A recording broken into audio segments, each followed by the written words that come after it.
सबसे प्यारी है, माँ तू जग में न्यारी है। माँ तू सबसे प्यारी है, माँ तू जग में न्यारी है। अपने आंचल में रखना, अपने आंचल में रखना, हमें वरदानों से भरना। माँ तू सबसे प्यारी है, माँ तू जग में न्यारी है। माँ तू सबसे प्यारी है, माँ तू जग में न्यारी है।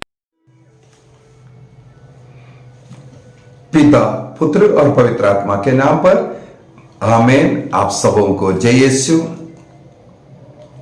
चालीसा काल मनन चिंतन के अंदर आज हम आलस्य के विषय में मनन चिंतन करेंगे।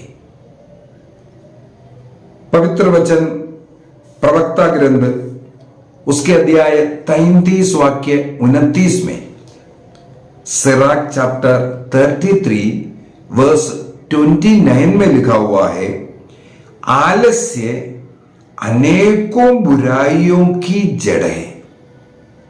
जो आलस्य व्यक्ति है अनेकों बुराई उनके जीवन में लेके आता है, क्योंकि आलस्य अनेकों बुराई का जननी है, जन्म देता है, उसका जड़ है।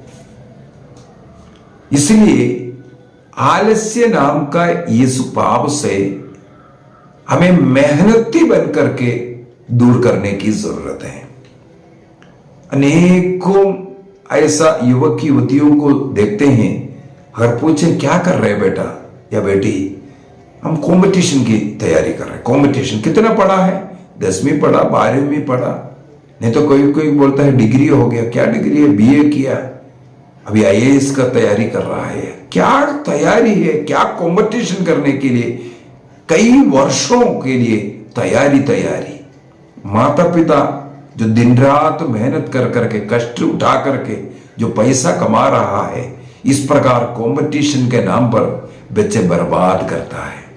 इसके पीछे का एकमात्र कारण मुझे समझ में आया, जब बच्चे को पढ़ाई करना चाहिए, मेहनत ही नहीं किया, मेहनत बिल्कुल नहीं किया। टीवी देख करके, मोबाइल देख करके, दोस्ती कर करके, यहां वहां आलस्य का जीवन जिया। इसके बाद पढ़ाई के समय पर पढ़ाई नहीं किया तो डिग्रियां नहीं है। आजकल कंपटीशन की जमाना है, दूसरों के साथ कंपटीशन करके कहीं पास नहीं हो पा रहा है। लेकिन माता पिता के आंखों में धूल डाल करके अनेकों वर्षों तक उनका पैसा खा करके मौज बनाने वाले ऐसे अनेकों संतान मिलेगा। जो पढ़ाई के समय पर बच्चों को पढ़ाई करना चाहिए, नौकरी के समय पर नौकरी करना है, विवाह समय पर हो, संतान समय पर हो, इसके लिए सबके लिए एक समय रहता है। यदि आलस्य व्यक्ति बनेगा, बाइबल के अंदर अनेकों आलस्य के विषय में लिखा हुआ है, क्योंकि वो कई बुराइयों का जननी है। ये बाइबल में हमने पढ़ा।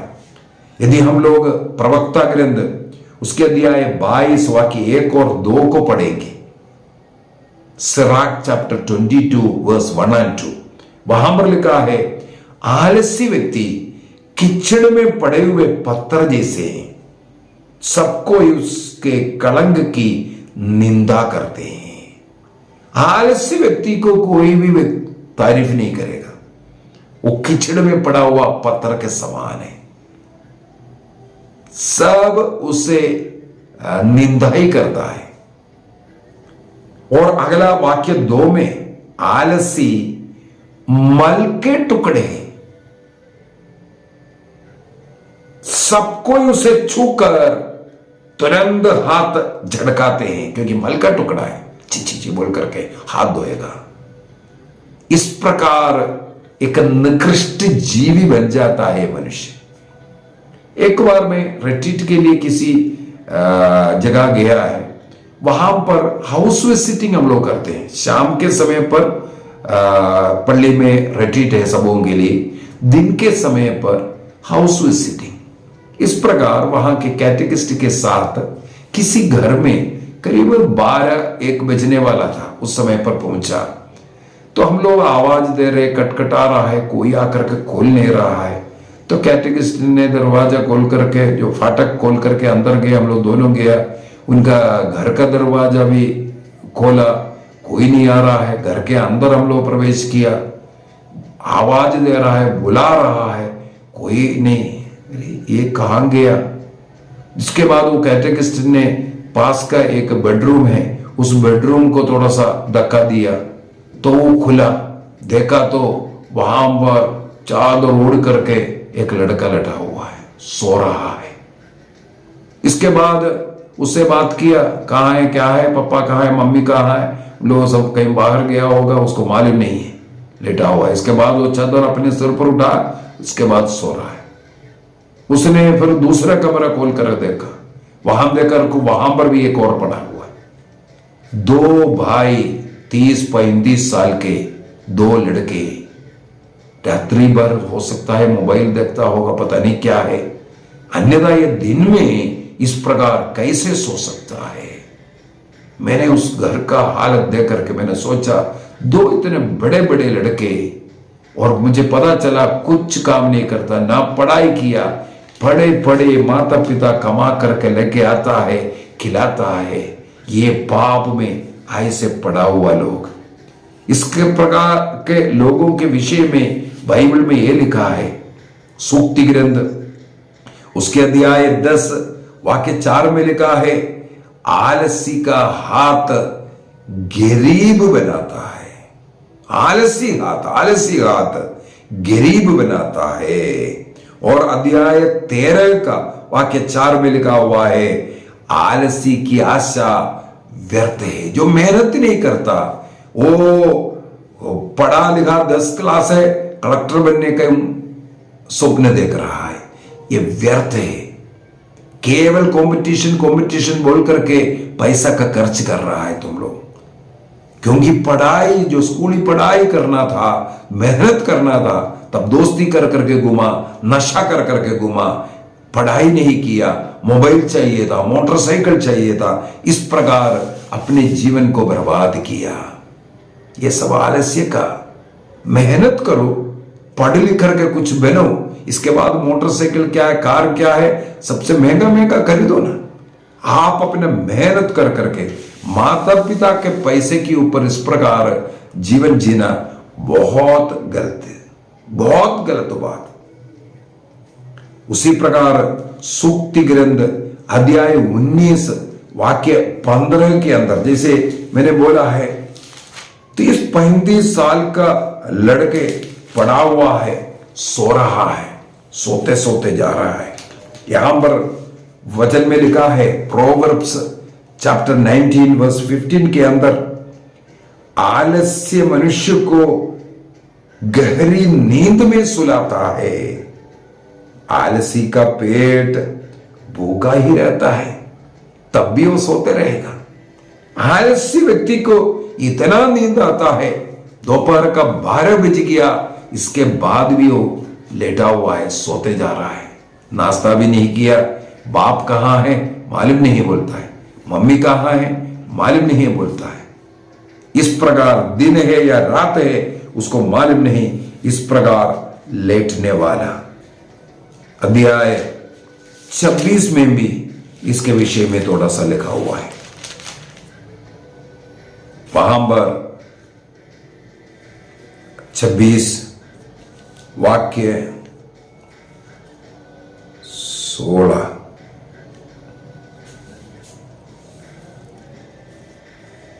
16, जो अपने उपहार डींग मारता है, किंतु अहंकार के विषय में, जो आलसी व्यक्ति जो है कुछ करेगा तो नहीं, फिर भी वो अपना डींग मारते रहेगा, जो काम नहीं करेगा तो भी।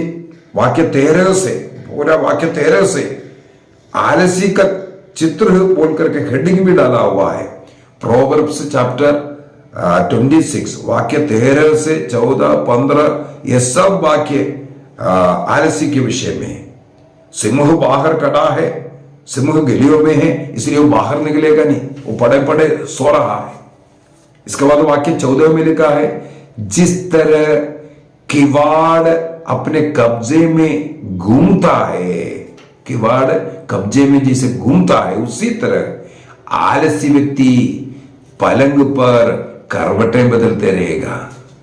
किवाड़ कब्जे में जो जैसे घूम रहा है, उसी प्रकार बेड में पड़े पड़े करवटें बदलते हुए सोने वाला, इतना गहरी नींद में सोने वाला व्यक्ति आलसी व्यक्ति है। इसलिए कहते हैं हमें इस प्रकार का पाप से थोड़ा दूर रहने की जरूरत है। प्रोवर्ब्स सूक्ति ग्रंथ अध्याय 6 वाक्य 6 के अंदर वचन में लिखा है, तुम लोग चींटी से सीख लो। चींटी कितने छोटी सी एक प्राणी है, वो अपने भार से कई गुना बड़ा भार को उठा करके चलता है। चींटी जब बारिश का सीजन आने के पूर्व में, क्योंकि बारिश के समय पर वो बाहर निकलेगा, वो मर जाएगा, इसीलिए बारिश के सीजन के पहले उतना बारिश के समय के लिए अपने गुफा के अंदर, अपने घर के अंदर ले जाकर के खाना संभाल कर रखता है। इसलिए कहते हैं चींटी से सीखो, वो कितना मेहनती है। मनुष्य को चींटी से सीखने की जरूरत है। संत पौलुस, मुझे बहुत अच्छा लगा संत पौलुस का ये थिस्सलुनीयों को लिखते हुए, थिस्सलुनीयों का दूसरा पत्र उसके अध्याय 3, वहां पर संत पौलुस बहुत ही सुंदर तरीके से बताते हैं एक नियम।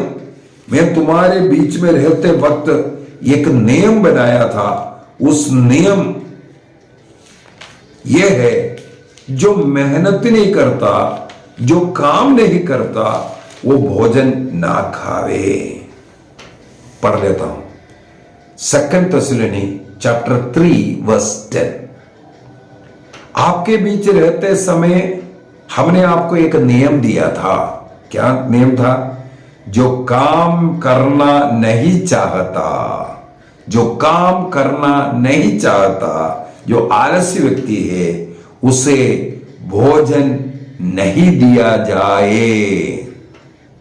माता पिता, कई माता पिता, बच्चे बड़े हो गए, नौकरी करके कुछ ना कुछ काम कर करके कमा करके लेके आना चाहिए, लेकिन घूम रहा है। इवन दारू पीने के लिए पैसा देने वाला माता पिता को मैं जान रहा हूं, काम नहीं कर रहा है, केवल दारू पी करके घूम रहा है। ऐसा पैसा दे करके उसको पीने के लिए देने वाला माता पिता को मैं जान रहा हूं। यहां पर संत पौलुस ने नियम बनाया, ऐसे बच्चों को खाने तक मत दो। अब हमारे सुनने में आता है कि आप में कुछ लोग आलस्य का जीवन बिताते हैं, काम नहीं करता, मेहनत नहीं करता, खेती बाड़ी नहीं करता, बड़े बड़े काम करना चाहता है, छोटा काम नहीं करेगा। कंपटीशन लड़ करके एक अच्छा काम ढूंढने में तुम असमर्थ हो, लेकिन एक छोटा काम करने में उसको शर्म लगता है। ये सब पीछे का कारण है आलस्य का जड़ में खिला हुआ ये पौधा है अन्य पाप। इसके बाद आगे लिखा है, वे स्वयं काम नहीं करते और दूसरों के काम में भी बाधा डालते हैं। अभी आलसी लोगों का यही एक और काम है, स्वयं तो मेहनत नहीं करते और मेहनत करने वाले दूसरे काम करने वालों को भी वो भटकाता है। हम ऐसे लोगों को प्रभु यीशु मसीह के नाम पर यह आदेश देते हैं, जो मेहनत नहीं कर रहे, काम नहीं कर रहा है, उनसे अनुरोध करते हैं कि वे चुपचाप काम करते रहे और अपनी कमाई की रोटी खाए। ये एक आदेश संत पौलुस दे रहा है।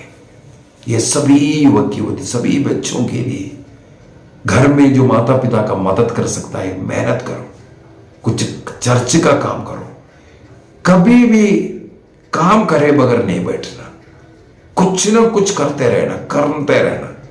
मैं मेरे जीवन का अगर उदाहरण बोलूं, सुबह उठते वक्त से लेकर के कभी प्रार्थना होगा, कभी कुछ और रहा, कहीं क्लास होगा, नहीं तो कुछ पढ़ाई होगा, कभी कभी रात्रि 12 बजे पर लेटते हैं, बीच में कोई रेस्ट भी करने का टाइम नहीं। मेहनत करना है, उसमें कोई कमी नहीं। मुझे खुशी है ऐसा क्लास पढ़ करके, देखो तैयार कर करके क्लास लेकर के कई लोग सुन रहे हैं, उनके जीवन में बदलाव आ सकता है। वचन सुनने वालों के जीवन में आशीष कृपाएं आएगा। इस प्रकार मेहनत करके दूसरों के लिए मेहनत करना, दूसरों के अच्छाई के लिए मेहनत करना, तो हमें आलस्य को दूर करना है। चाहे छोटे काम हो, कुछ कमाओ, कितना मिल रहा है उसके अनुसार कमाओ, कमा करके खाना चाहिए। दूसरों के कमाए हुए चीज से जीवन जीना नहीं, ये अच्छी बात नहीं। तो मेहनती बनने के लिए आज प्रभु हमें सिखाते। आइए हम अपनी आंखें बंद करें और एक निर्णय करें, मैं मेहनती बनूंगा, आलस्य नहीं। कई लोग घंटों तक टीवी के सामने बैठे रहेगा, आलसी है। एक गिलास पानी भी चाहिए दूसरों को बोलेगा, ऐसे इतना आलसी। हमें मेहनती बनने की जरूरत है। प्रभु एक चाहता है हम हमेशा मेहनती बने, काम करने वाला बने। वो हमें शक्ति देगा, सामर्थ्य देगा। जो काम नहीं करता वो बीमार भी जल्दी होता है। जो मेहनत करता है वो कभी इस प्रकार बीमार नहीं। उसको जो कमा रहा है उसमें एक आनंद, संतृप्ति मिलता है। निर्णय कीजिए। पिता, पुत्र और पवित्र आत्मा के नाम पर आमीन। आप सबों को जय यीशु।